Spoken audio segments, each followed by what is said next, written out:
یک ربطنه مهیا او جیریا راستیه لجروی دروشمی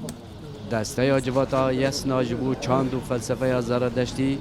برنگک فرمی و برای رسم آین زرادشتیان بارگاه خو لدهوکه وکر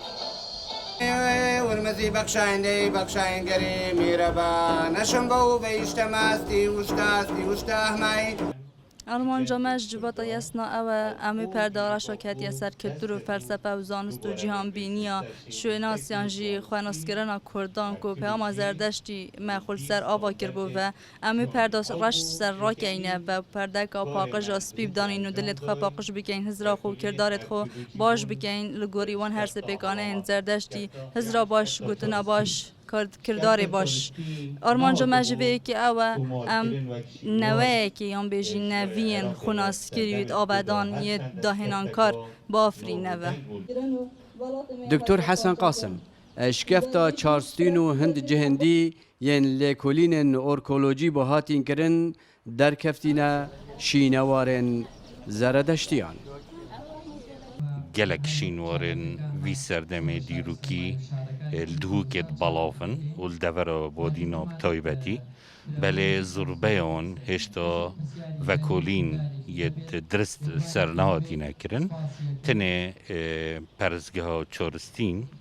vekolînê diristê ser hatîne kirin û her wasa bêjinê deka basifrê